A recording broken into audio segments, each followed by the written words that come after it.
आणि त्याच कृपेच्या सावलीमध्ये आपण नांदतो आहोत. म्हणून त्यांचं स्मरण आपण करण्यासाठी इथे जमलेलो आहोत. वास्तविक असा नियम आहे शास्त्राचा की सत्पुरुष जे आहेत या सत्पुरुषांची पुण्यतिथी करतात आणि अवतार जे आहे त्या अवतारांची जयंती करतात.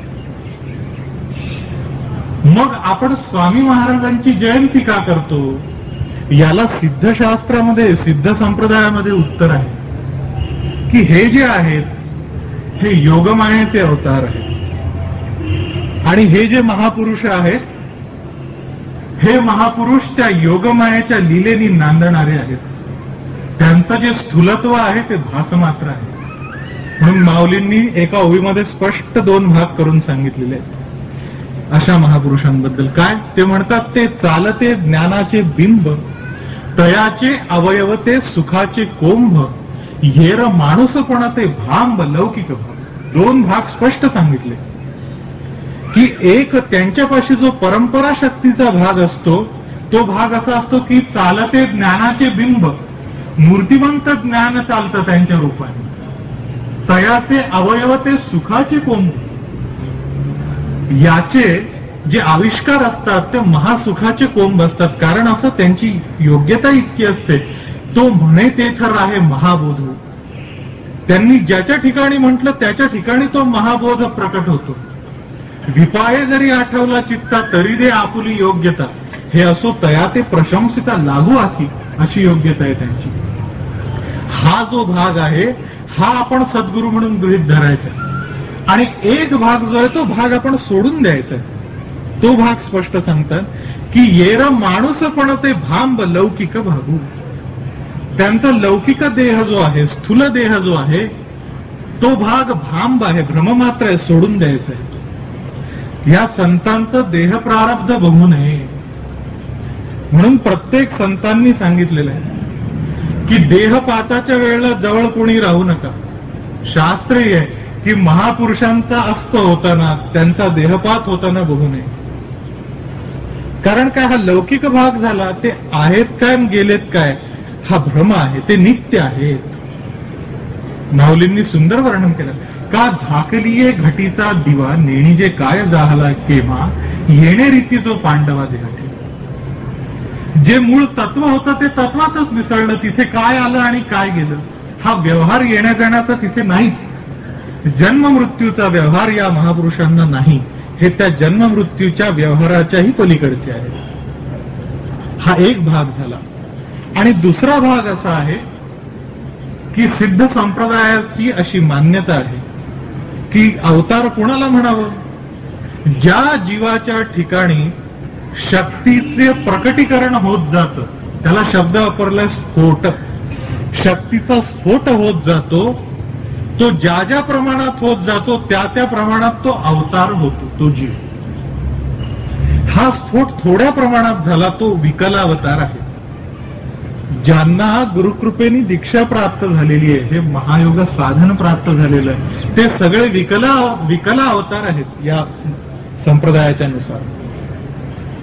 आणखी वाढला तो कला अवतार झाला, आणखी वाढला तो अंशावतार झाला, आणखी वाढला तो पूर्णावतार झाला. ह्या स्वामी महाराजांच्या ठिकाणी, या महापुरुषांच्या ठिकाणी भगवतीचं पूर्ण प्राकट्य आहे. म्हणून ते अवतारच आहेत आणि म्हणून त्यांची जयंती आहे. यांची जयंती करणं म्हणून आवश्यक आहे. आणि हे करणं कशासाठी आवश्यक आहे की त्या निमित्ताने त्यांच्या कृपेचं स्मरण आहे. या महोत्सवाचा महत्वाचा भाग कुठला आहे? या महोत्सवाचा महत्वाचा भाग साधना हा आहे.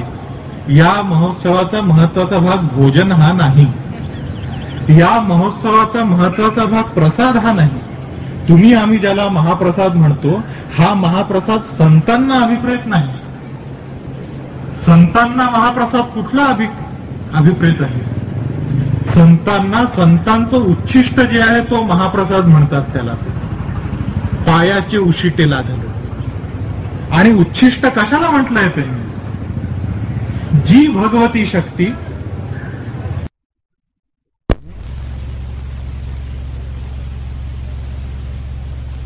जातोय, आपल्याला भूक लागली आणि विचारलं का हो मामा मुंगी कार्यालय कुठे आहे? त्यांनी दाखवलं की या रस्त्याने असं गेलं की ते मामा मुंगी कार्यालय लागतं. तो गुरु झाला. ज्यांच्यापासून शक्ती आणि युक्ती मिळते त्यांना श्रीगुरु म्हटलं. श्री नाम शक्ती ती मिळते ते श्रीगुरु. आणि ही भगवती शक्ती जेव्हा स्वयं प्रकटते आणि स्वतःचा साक्षात्कार करून देते तेव्हा तिला सद्गुरु म्हणतात. ते सद्गुरु कोण आहे? ही भगवती आहे. म्हणून आपल्या संप्रदायामध्ये व्यक्तिपूजा नाही, शक्तीपूजा.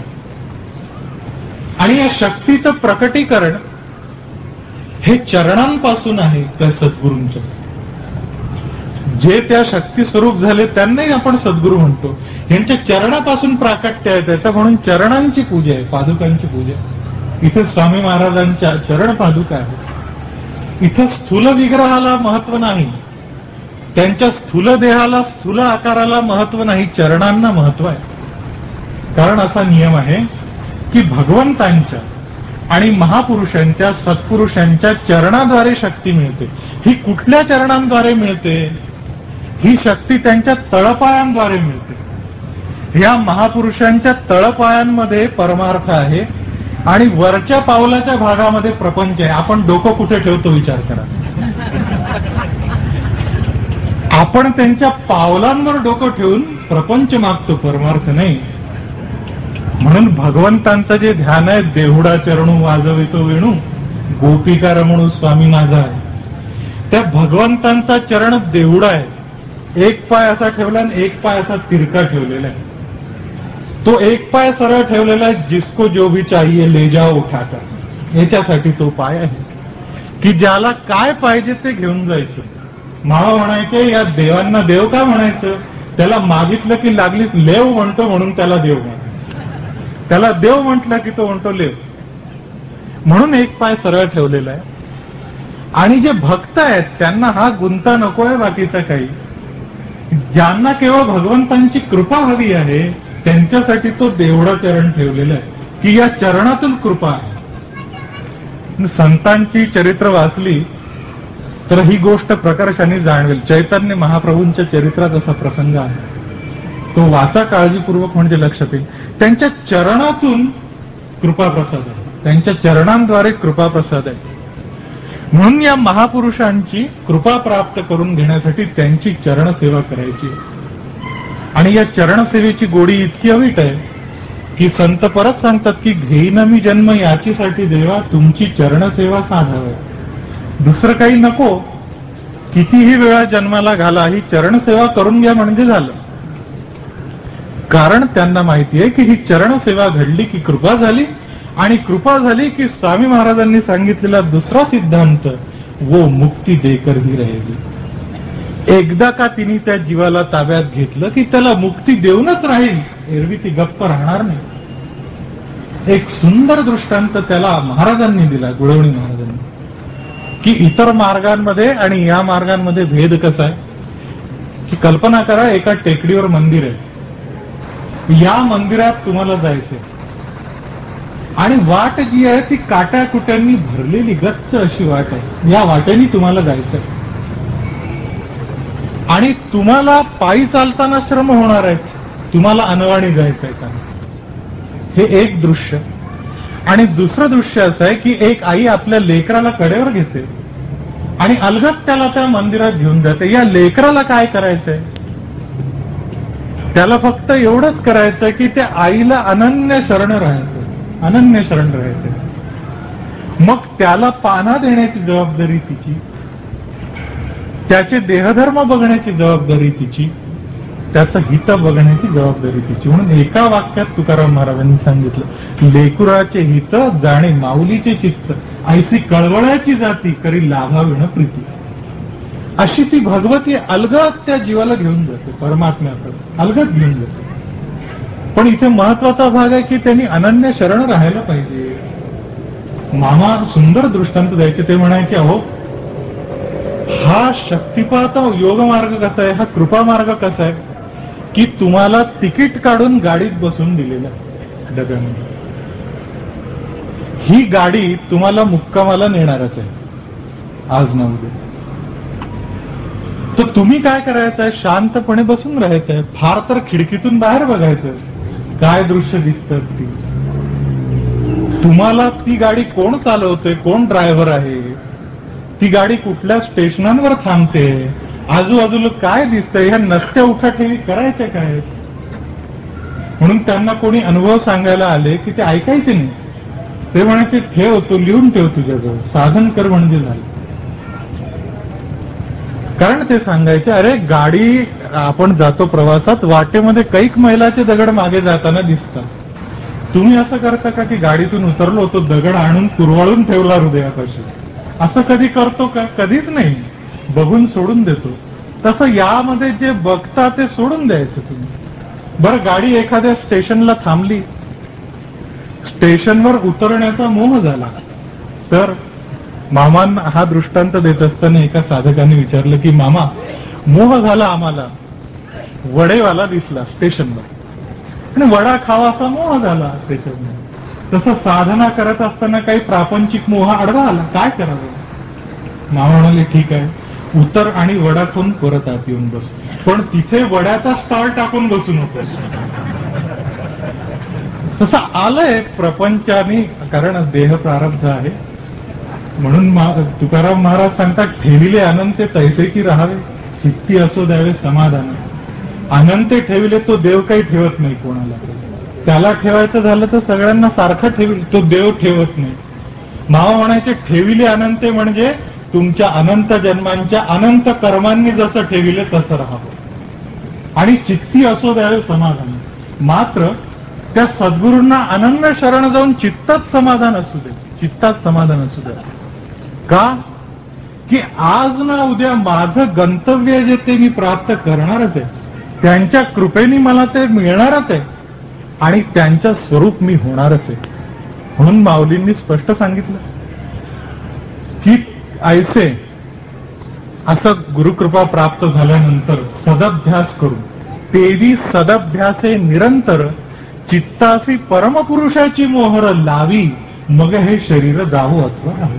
बाकी तुला भानगड करण्याचं कारण नाही, बाकी उहापोह उठाठेव करण्याचं कारण नाही.